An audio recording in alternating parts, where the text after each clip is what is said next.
going to go through a gentle flow, and I'd like the focus or the intention to be somehow related to Aparigraha. This is our yama that teaches us about the value of letting go, of not clinging to things or grasping for things, and instead just being really open to enjoying them and knowing that they're always going to be in a state of change. So it doesn't lessen our ability to enjoy things or cause us to have an attitude of not caring. It's actually completely the opposite. You're full of love and acceptance for everything. You enjoy them as you have them, and you don't expect anything to be repeated necessarily. So it's very freeing. It's like the sensation you might get after you've cleaned out a closet or cleaned out your kitchen drawers and everything is tidy and you have what you need and you know where it is, and there's this great sense of relief or a burden being lifted when we have less stuff.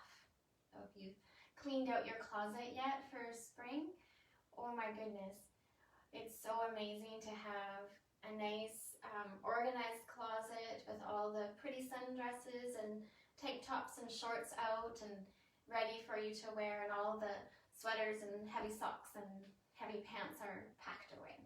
So if you haven't done that yet, oh my gosh, carve out some time later today and clean out your closet, put away the winter stuff and welcome in the spring and summer stuff.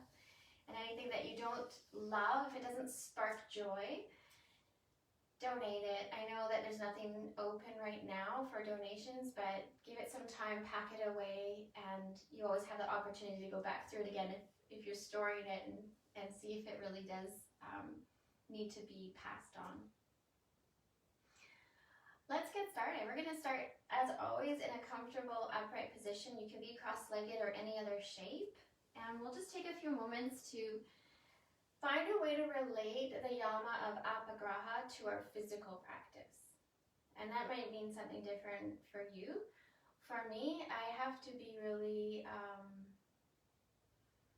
I have to be very conscious of the fact that I tend to get bored easily. And sometimes when I'm either teaching or practicing, I find myself getting bored. The same poses, the same language, and so for me, I have to be aware of the fact that that's happening because I do love change. And yet, that's got nothing to do with the poses, it's got everything to do with what's going on up in here.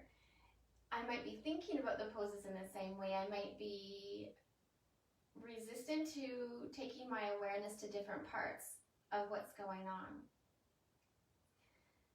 The poses aren't really boring. They've never bored me before, and as soon as someone starts to talk about the pose in a different way or approach the pose in a different way, all of a sudden I get all lit up again.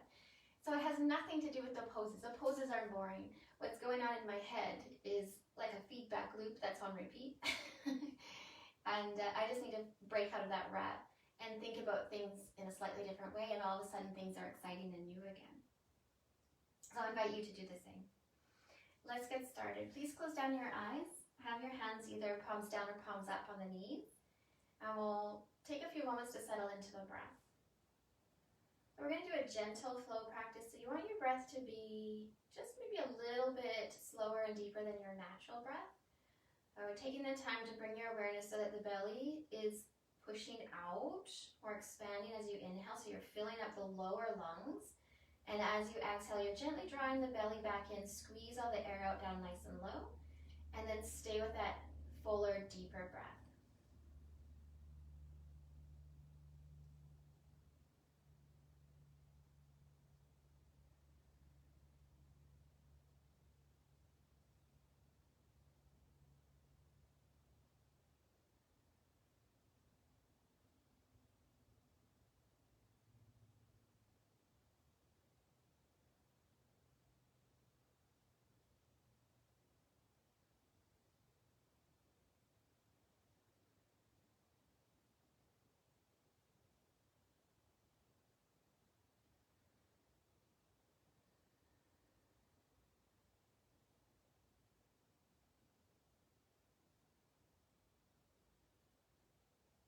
can flutter the eyes open, and let's begin by bringing the hands to interlace behind the head or the neck.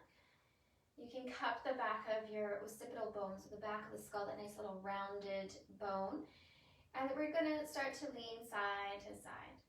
Just imagine that your elbow points are going first down, up, and switching sides opposite way.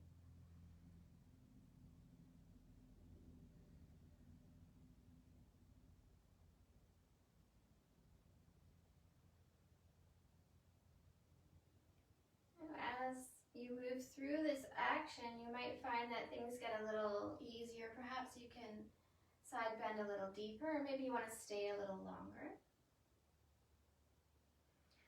So in yogic philosophy, there's this belief or idea that anything that is changing is unreal. It's just an illusion, it's Maya. And everything is always changing. And if we can believe that, then you know how futile it would be to, put your trust in something always bringing you pleasure when it's always changing. You're always changing. Come back up, and now let your chin drop down, let your head come forward so that the weight of your arms can increase the stretch to the back of the neck. And then lifting the chin, let your head fall into the hands as you gaze up. Nodding your head, yes.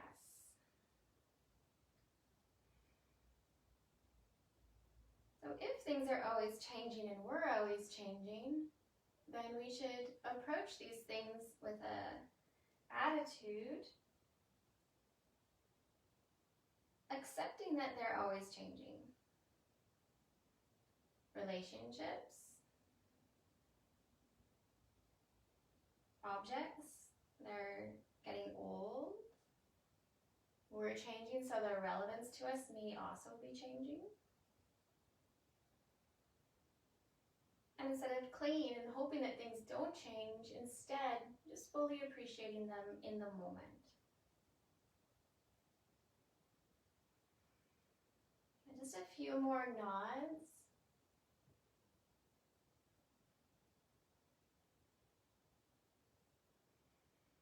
And we'll meet upright. You can take your hands from behind the back of your head and bring them out to either side of your hip, fingertips down. Nice tall spine, just firmness through your belly. We're going to start to again side bend from side to side. So one arm goes up, you lean over.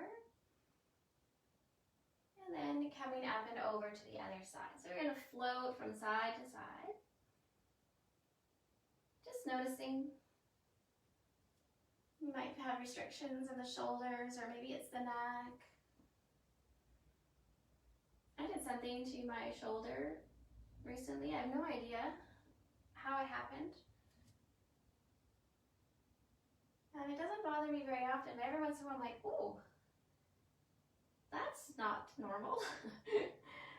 And it's interesting to me because I could make a fuss about it, go see somebody about it, and maybe I will, who knows, but I find it so interesting that if I simply just acknowledge it and do what I can and avoid pain, probably sometime next week I'll be like, hey, that's no longer there, it went away. Isn't that interesting?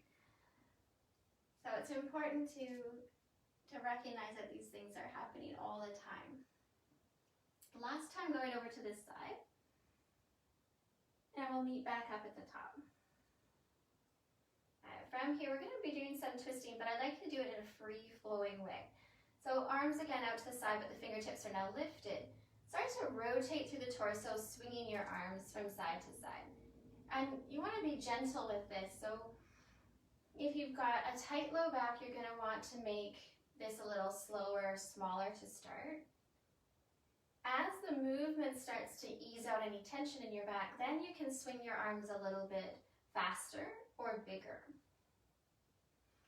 Again, we don't want any sharp sensations. We don't want to force the rotation through the spine.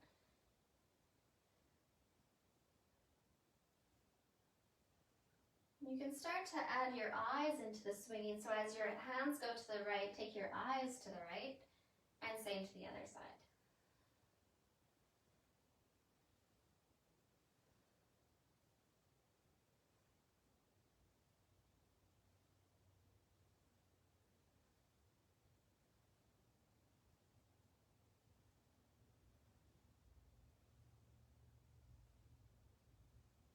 Start to slow your arms swinging down until you can come all the way to being stopped, and just notice the effect. You might feel like tingling sensations along the arms and along the torso. This is our subtle body, our little electrical impulses that are firing. Just enjoy that for a moment.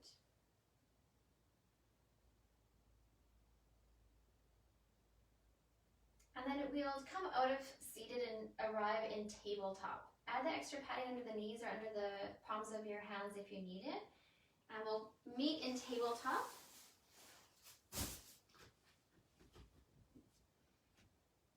You may feel like when you first come into tabletop that you need or want to stretch your legs back. Take the time to do so.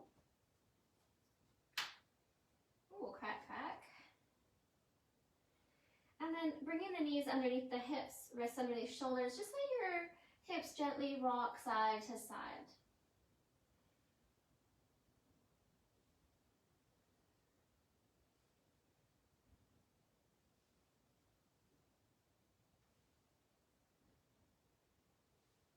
You might find that one side is resistant compared to the other.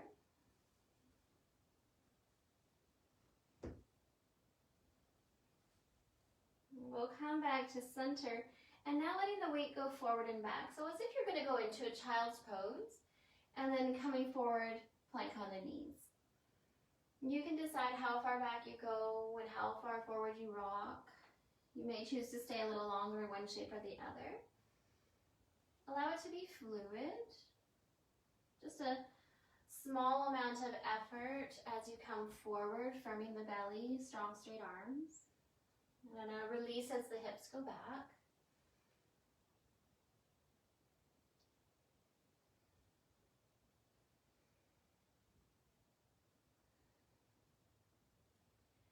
And we'll meet back at tabletop, where we'll move through our spinal flow, cat-cow pose. Rounding the back up, tuck your chin, and see if you can create the sensation of pulling your shoulder blades away from the spine. You might need to visualize that to get the sensation.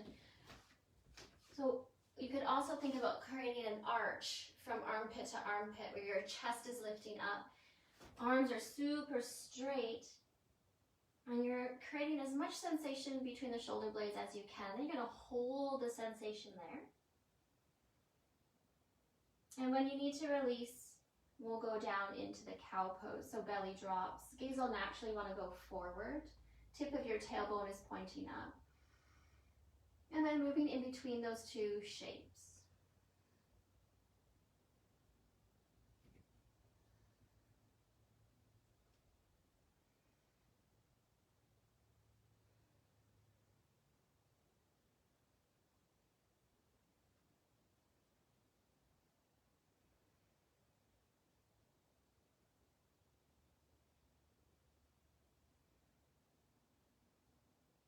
We'll meet and hold in our cat pose where the back is rounded up, and you'll let your weight shift forward and back.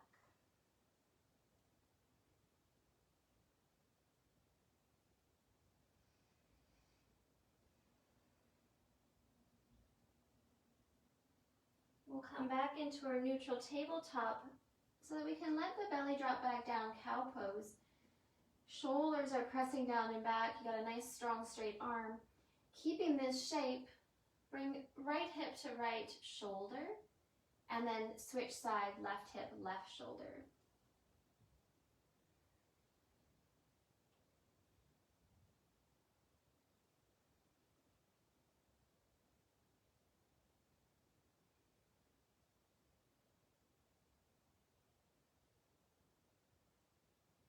And we'll arrive back at tabletop. Tuck your toes and come to sit in your toe squat. Get the weight off of your wrists. You may choose to rotate them, massage them.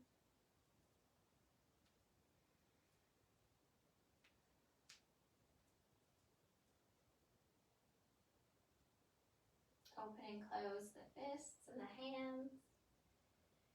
And from here, we'll keep the toes tucked if you're able to, but we'll rise up to stand on the knees.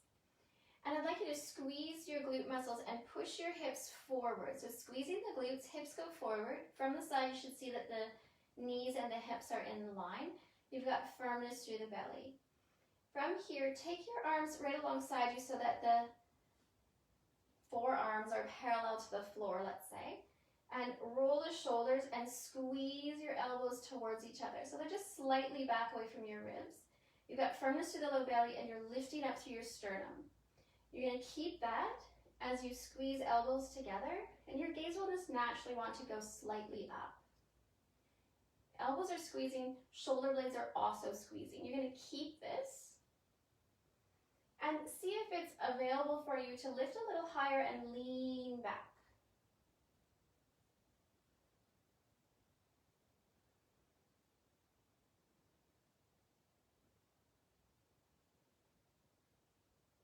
We'll inhale to rise back up.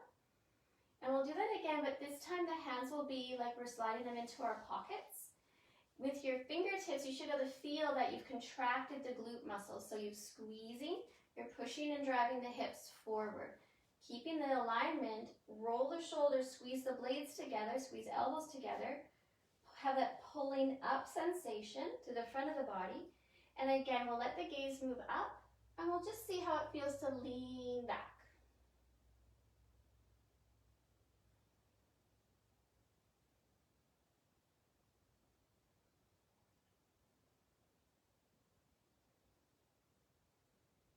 Rising back up, we'll come to sit on our heels and take a break. You may feel like you want to round forward a few times or rolling the shoulders.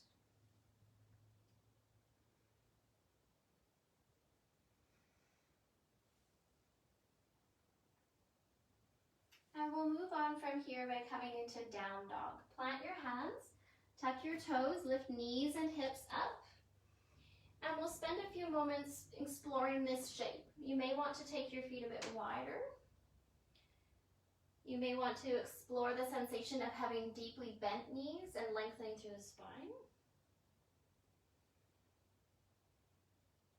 You may want to work towards pressing the heels down, straightening the legs, or letting the weight shift forward and back, coming into a plank and then pressing back. And notice how the sensations change if you change the shape of your feet. So whether the feet are wide or narrow, and then of course the distance between the hands and the feet.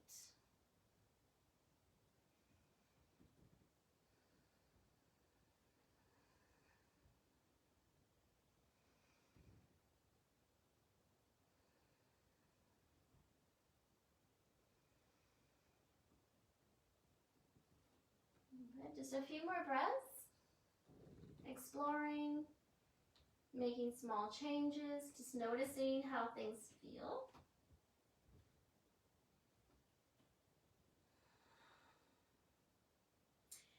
And we'll begin the walk of feet to hands. Little steps, big steps, jumping, whatever you can do to get to the top of your mat, forward fold.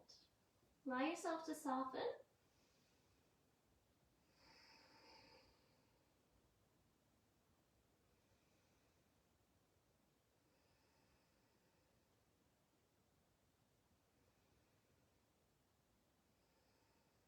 We'll bend the knees and swoop the arms all the way up, full body stretch. And we'll release the hands down. Roll the shoulders a couple times. And we'll move through 3 rounds of our Sun Salutation A, modify and adjust as needed. And we'll try to do it with as much connection to the breath as possible. Know that if you lose it or you disconnect from my count, that's okay. Stay connected to your own breath pattern. We'll start at the top of the mat, big arm swoop up. Exhaling, forward fold. We'll rise up to our extended lift. And then bend the knees, plant the hands, and we'll step back to plank or plank on the knees.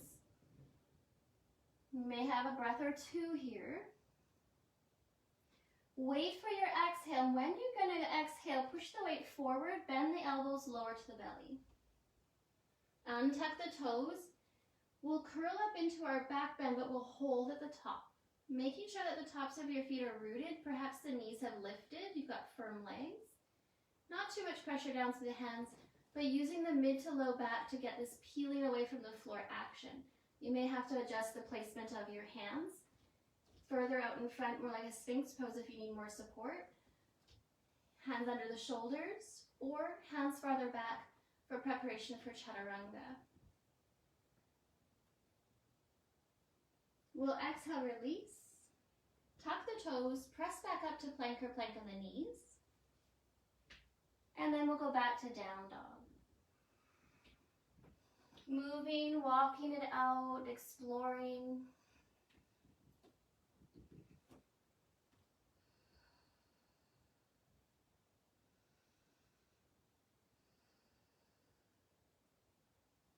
And again, it'll either be a walk, a step, or a jump, and we'll meet and land in our forward fold.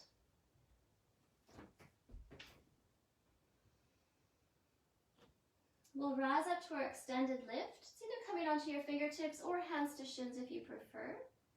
Then we'll soften, bend the knees, and swoop the arms all the way up, full body stretch. Hands can come back down in front of the heart. Round number 2, swoop the arms up. Exhale, forward fold. Inhale, extended lift. Plant the hands, step back, plank, and we'll hold the plank so you've got a little more time to get into it, and then simply maintain the shape. We'll use an exhale to get to the belly. Untuck the toes, inhale to curl up and hold. So you're holding the shape, but you're letting the breath flow naturally.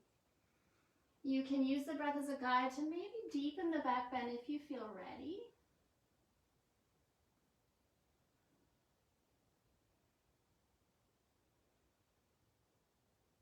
We'll release all the way back down so we can tuck the toes. We're pressing to plank or plank on the knees and back to down dog.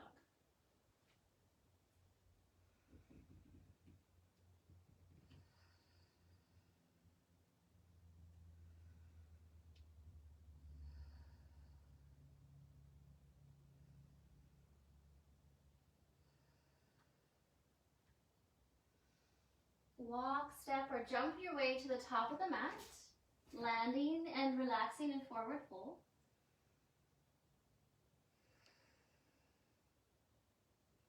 Rise up, extended lift. Exhale, soften. Bend the knees, swoop the arms up. Hands to heart center. Last round, arms swoop up. Exhale, forward fold. Extended lift. Plant the hands, step back, plank. Hold your plank. Make it nice and strong and stable. Exhale to the belly. Untuck the toes. Inhale to curl up and either hold the back bend of your choice, or you may choose to come down and up with the breath a couple times, exploring perhaps a slightly different variation.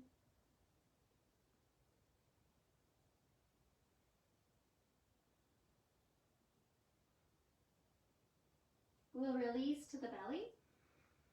Tuck the toes, press up and back through plank or plank on the knees to down dog.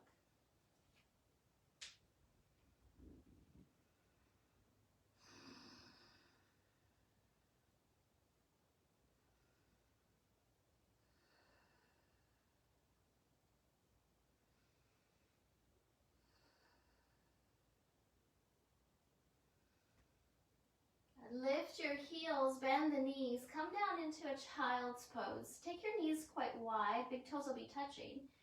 Send the hips back. And option to either keep your arms out in front, but perhaps see if you can get your palms to come up and open. Or if that doesn't work, hands go back, palms up and open towards the heels.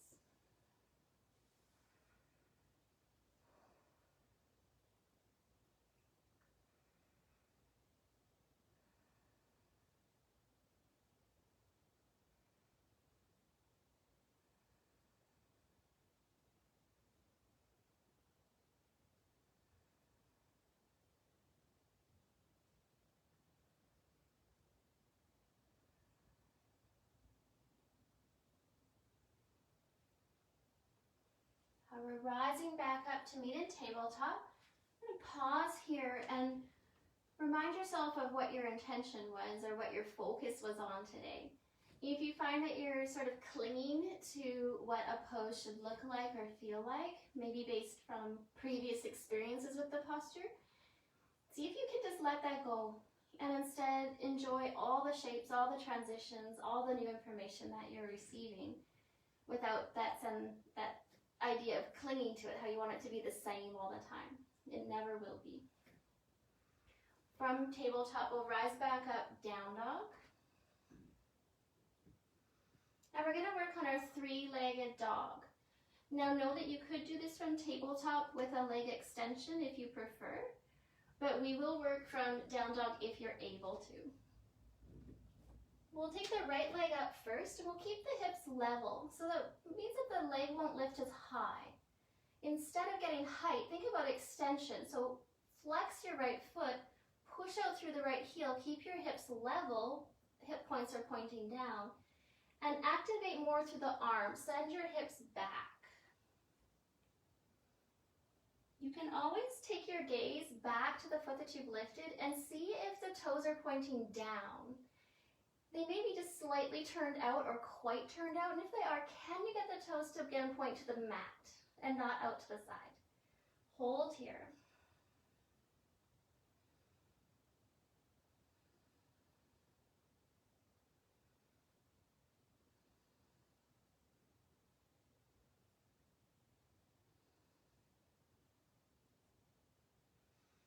We'll release the right foot and we'll switch sides. So same thing, left leg lifts, hips are level, hip points are pointing down, left toes are pointing down.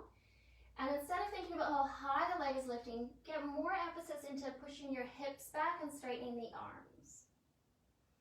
Have a look at your left foot and just notice where the toes are pointing.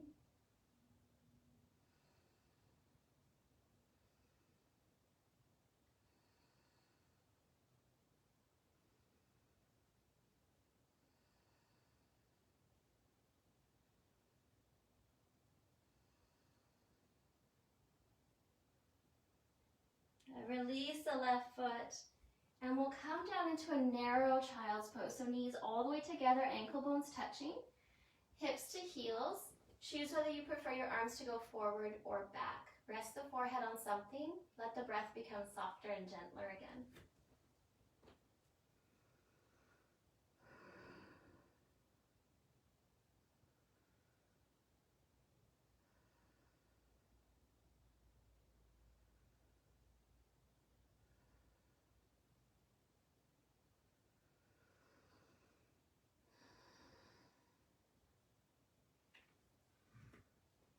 If you have two blocks nearby, if you could use those, they're going to be on their side,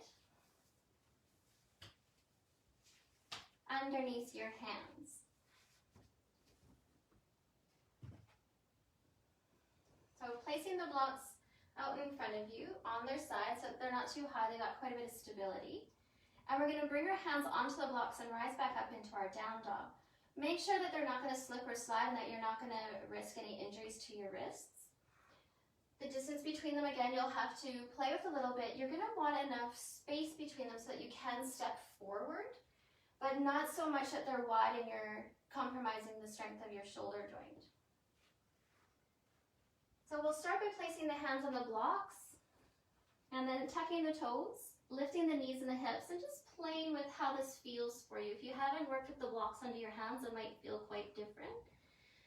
The hands may be slippery. I find that if my hands are slipping quite a bit, to have the heel of my hand just on the very back edge of the block, I can get a bit more pressure and there's less slipping. Once you've got your hands secure, work on lengthening through the arms and through the hips, the side body. You may still want to have your knees bent or they may be straight. We'll hold here for a few breaths.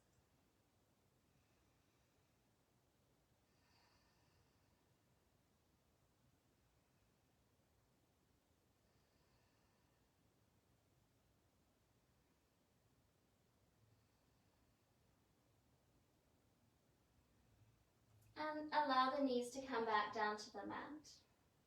Take a moment to just think and feel about how that was for you. You may want to come off the wrists, rotate them. If you were really slipping, perhaps if you have a cloth or a blanket or another mat that you could place over your blocks, add a bit more grip. And we'll come back so that the hands again are on the blocks from tabletop. This time stepping your left foot forward. Bringing your left foot between the blocks. And then tucking the back toe, lifting the back knee. So we're in our lunge with hands on the blocks. Ideally, what I'd like us to practice is moving to our lunge from down dog. The ability to step forward and back, getting the foot to land in the same spot or close to the same spot consistently. And this may take some practice, and we may have to practice for quite some time before we get it. And then even when we get it, it'll always be changing. So from here, take a few moments, lift your back knee, press down through your arms, and I'd like you to practice that cat shape in your upper back. Round your upper back, make the arch between the armpits, get more space from your chest to your thigh. And then just try to hold that activation.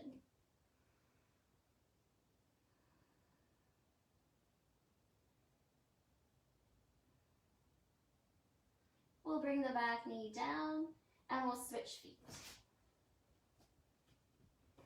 Getting just the right placement so that we can tuck the back toe, lift the back knee.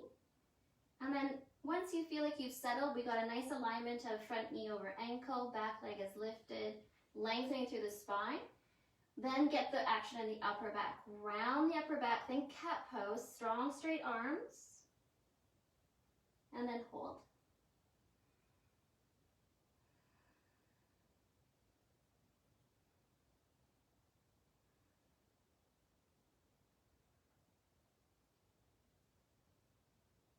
Lower the back knee, come back into tabletop.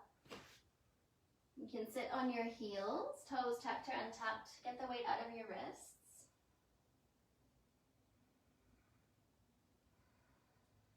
And then we'll practice going from our three-legged dog with the hips level and hopefully getting a little bit freer of a step forward, landing in our lunge pose.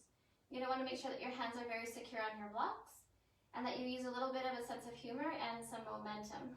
All right, hands to the blocks. Again, I like to have just the heel of my hand on the very edge of the block so I can get a better grip. Lift the knees, come into down dog. Keeping the elbow points pointing down, lift the right leg, three-legged dog. You can have a quick glance back and look at your toes. Instead of letting them flare out to the side, point your toes straight down and level the hips off.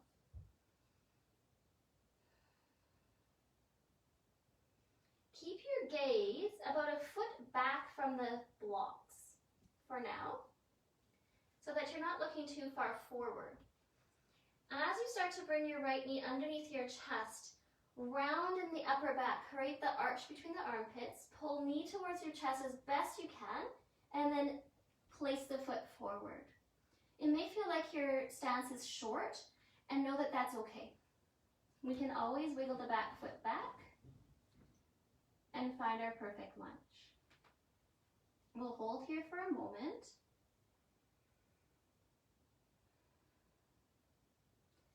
Activate again to the upper back. Pull your knee up, maybe the heel lifts first, and then step back, three-legged dog. We'll release to down dog, and we'll try the other side. Left leg lifts. Hip points point down, toes point down, hips are level. Shifting the weight forward, knee comes under chest. Activate the upper back round, pull knee to chest, and step it forward. You can always adjust again the back foot to come into your full lunge position.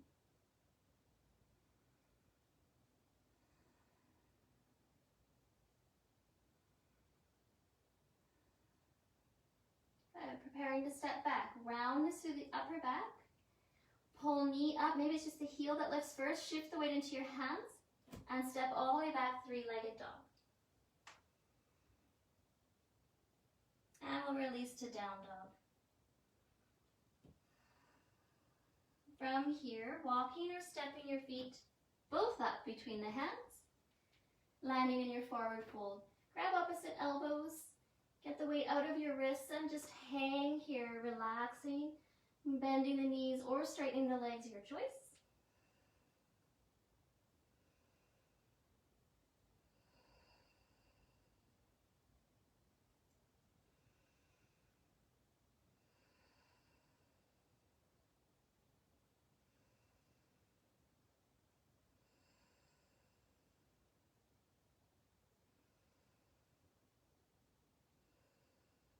Release the arms, bend the knees, swoop the arms all the way up, full body stretch. And releasing the hands down. We'll bring our hands to heart center. Regroup, reset. And on your next exhale, we'll sit down into our chair pose and bringing your arms up in front. Palms can stay together or they can open.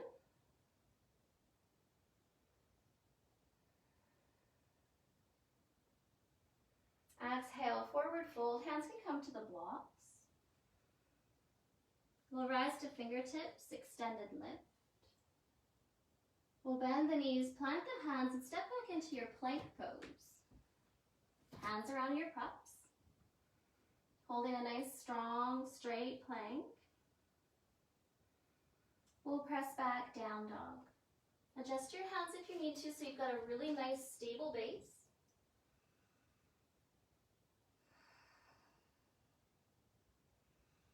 And we'll reach the right leg up, three-legged dog. Check the points of the hip, check the toes, make sure they're pointing straight down, hips are level. And we'll bring the knee under the chest and step forward, lunge. Holding here.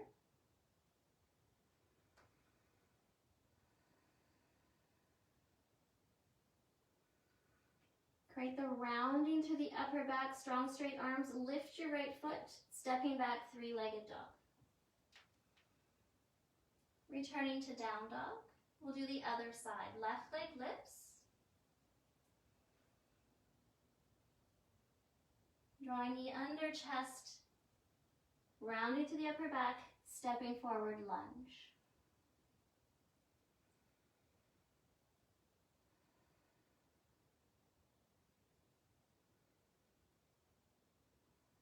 Again, rounding through your upper back, creating more space, lifting your left foot, and back to three-legged dog. We'll return to down dog. And you can roll the weight forward, plank.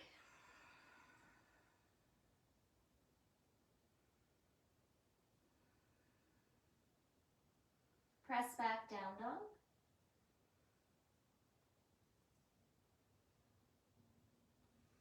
Lower the knees to your mat.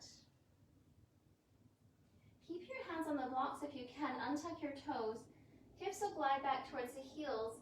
Keeping the hands on the props, they may have to go slightly wider. We'll stretch through the shoulder joints by having the hands a little higher. You may even want to tent the fingers. So you've got like little cupcake hands. And then lower the forehead.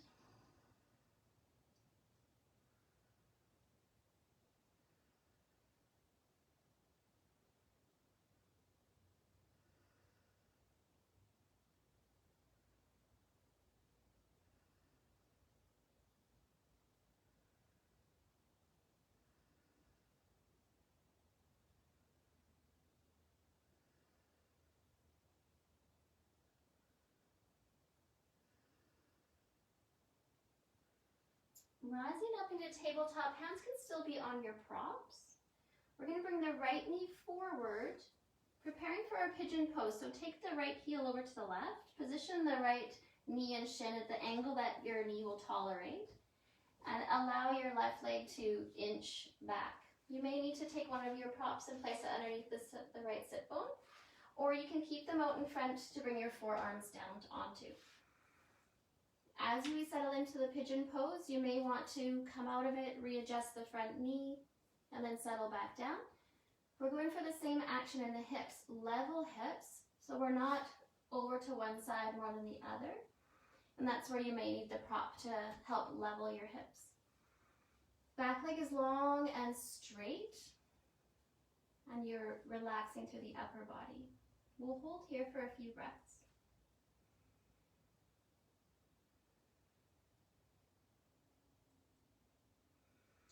In the event that pigeon is not right for you, you're probably already well aware that you have the option of figure 4 stretch, and know that you can be doing that either from seated or from your back. You could also be doing it with the legs against the wall. So you've got options.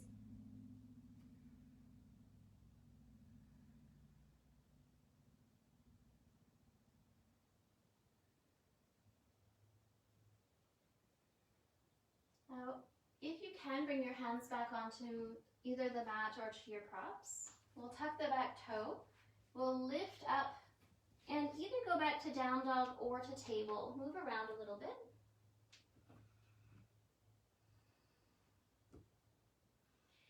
And either bringing the knees back down so that you can get your left foot forward, or coming into pigeon from down dog. Important that you do take the time to get just the right alignment of your front knee and shin so that there's no risk of injury to the knee joint. Walking your right leg back, and again, you can get your hips level, and then lowering forearms down onto the props or to your mat.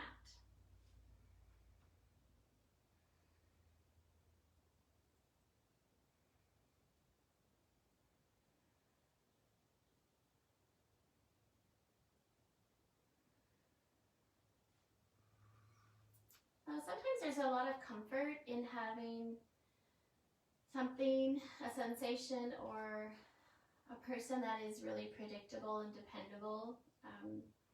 You can kind of count on them. There's familiarity, there's a lot of comfort that comes from knowing what we're going to get all the time. And it's the same for our physical postures. When we come into a pose, oh, I know this is going to feel really good on my whatever. Or I know I really need this, or I'm going to feel so much better, I'm going to feel so much freer to move after this. And I find that a lot of times there's resistance to new sensations and postures. So it's very easy to come into pigeon pose and bam, you're right into where you always know it feels good for you. And that's fine. There's nothing wrong with that. However, if you think back to Asteya, the yama of non-stealing, whenever we go into wherever we're most comfortable repeatedly, we're losing out on an opportunity to have a new sensation. So we're stealing from ourselves growth, change, stimulation. When we experience something new, different parts of the brain fire, our body reacts differently, and it has to respond. So even though there's comfort in having things stay the same, even though there will be subtle differences because nothing ever stays the same, we want to challenge ourselves. So even in your pigeon pose, if you found a place that feels really good, that's great. You can enjoy that, but can you add on some micro movements or some changes, some shifts? Perhaps it's just the slightest change of maybe instead of the toes pointing forward, they point back. Maybe you change the angle of your forward leg. Perhaps while you're holding, you tuck your back toe and keep your back knee lifted. Maybe you come on or off props underneath your arms or underneath your chest. And those are the things that are going to stimulate growth and change in a really positive way for not only our minds, but our bodies.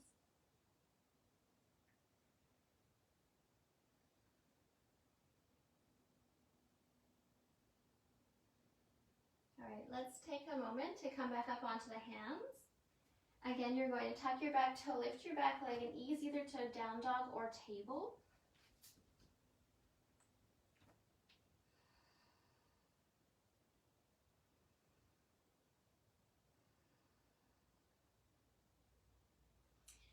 And we'll bring the knees back down if they're not already there.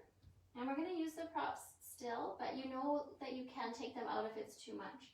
Coming into our puppy pose. Slide the blocks or your hands farther away from you and let your chest drop down as your hips stay over the knees.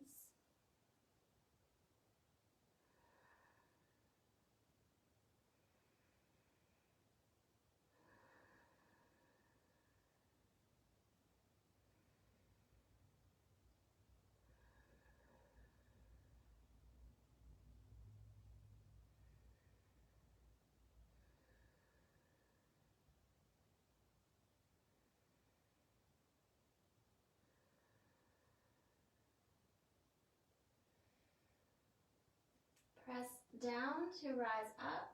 You leave your blocks where they are, but bring your hands underneath you. And we'll swing the feet out in front. So coming to sit with the legs out in front of you, in the middle of your mat. Then you can take the time to arrange your blocks and perhaps bring them alongside your mat so that they're within reach. And we'll lower down onto the back. Pull the knees into your chest. Wrap the arms around the shins. You can rock side to side.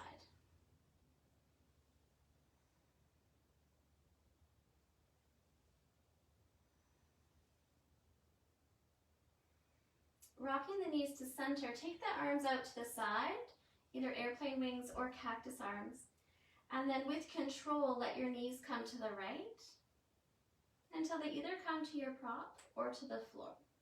Your gaze will go to the left and we'll hold.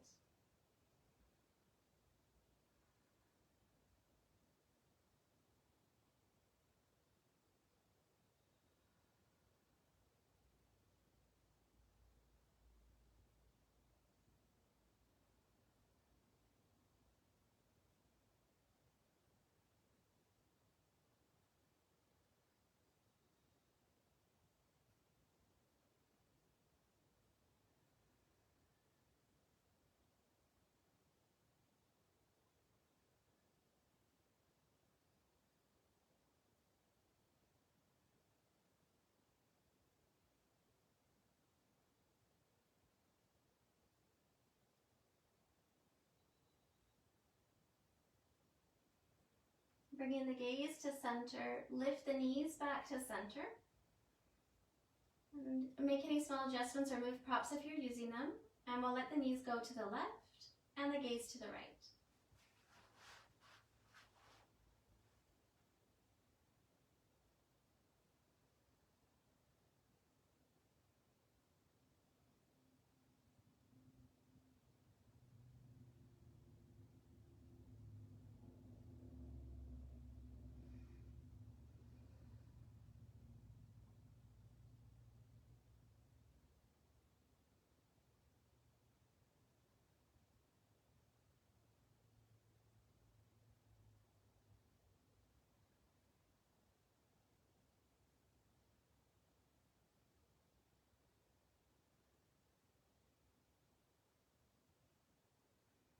Gaze back to center, knees back to center. One more hug at center here. And releasing the feet down so that you can find your props, whether it's your blocks, a blanket, or a bolster. We'll lift the hips, slide your prop underneath. And today I'm going to use 2 blocks underneath my hips. And you can decide if that would be appropriate for you or not. See and have a little test to see if that's going to be too much or not enough. And adjust the placement so that it feels just right. We're going to leave the feet on the floor for now. Hands can either rest on the belly or on the hips or on the floor. We're going to try to relax through the hips and the pelvis and the back as much as possible, making our breath slow and steady.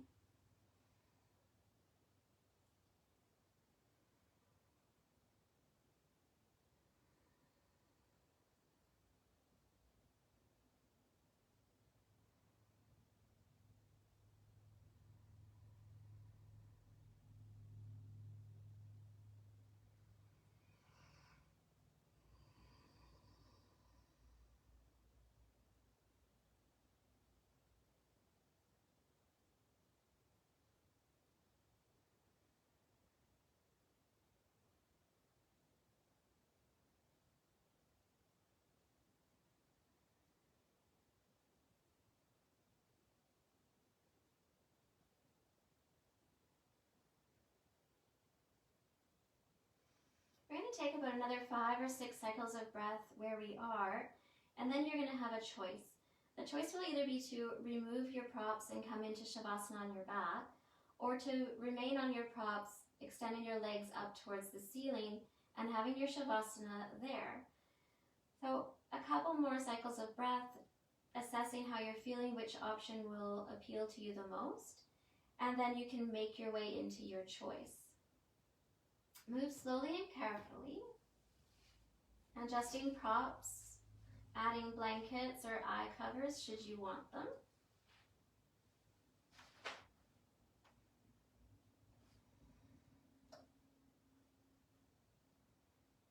And we'll settle into our final rest. Wonderful opportunity for you to continue to think about Aparigraha. Is there things that you can release your attachment to and yet still fully enjoy them and embrace them? Can you embrace the idea of constant change and resist wanting to keep things the same or cling to either people or objects or even ideas? We'll spend a few moments thinking about those things, those ideas, letting the body be still and relaxed. Breath will be soft and gentle.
If you found a lot of comfort and stillness, I'd invite you to continue to stay where you are.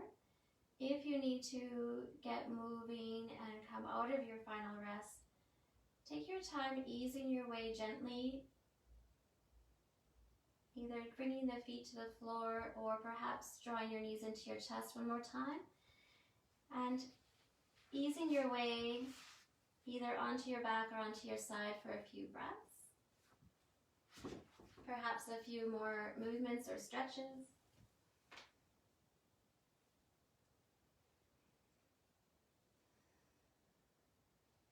And if you are coming to end your practice now, we'll meet upright and cross-legged.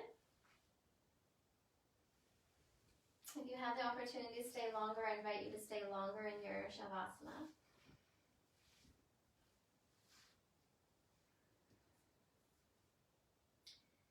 We will seal the practice by closing down the eyes, bringing back our beautiful posture. Perhaps bringing the hands into a mudra of choice.